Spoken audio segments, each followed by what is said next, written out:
Thanks for joining the InfinityFitness.com Q&A.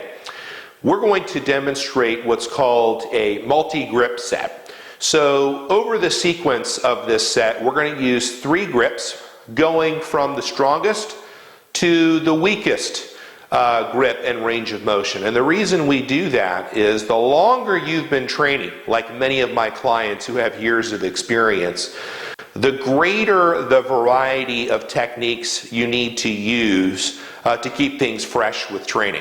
The body is an amazing machine that adapts to different types of exercises and systems very quickly, especially for those who have been training a long time. So the advantage of this particular sequence is that it's very dense. It packs a lot of work into a short period of time, which is great for stimulating muscle fibers, also for increasing fat-burning hormones, and many other benefits, building work capacity and so forth. So again, this is a type of set sequence that I would use with a relatively experienced trainee, and there's a lot of different ways that the system can be applied. But for example, when the program has in parentheses, 4 plus 4 plus 4, that would mean that we're doing a set with 3 different grips, 4 reps per each grip. And it's much more clear when the program's in front of you. But so Todd's going to do, and I'm going to tell him this before he starts, he's going to do 4 reps of a standard dumbbell press, which is going to be his strongest grip.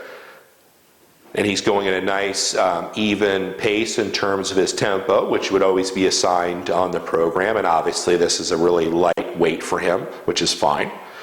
So now he's done 4 reps, and he's going to switch to a semi-neutral grip, which is not going to be as strong as his pronated grip. So go ahead, he's going to do 4 reps, and you see the difference is that he's rotated the dumbbells in. But certainly, if he was doing this with a heavy load, his pecs would be screaming at him by now. So after the 4th rep, he's going to switch to a neutral grip, which is going to be the weakest of the 3. So he has pre-fatigued in many ways. And he's going to do that there, keeping the elbows in nice and tight. This involves a lot of tricep as well. And finally, that's the 4th rep. So applying these types of techniques where we're using different grips depending on the person's strengths. I mean, some people could be a completely opposite sequence to Todd and be strongest with their neutral grip, depending on their injury history and many other things. But you never stop thinking in terms of innovating training programs, because it's a matter of, are you just going into the gym to go through the motions, or are you training with a strategic plan to achieve a specific result? And in my experience writing programs now for the better part of 15 years, there has to be a plan that fits the client's needs for them to get the most enjoyment and ultimately results out of every single training session.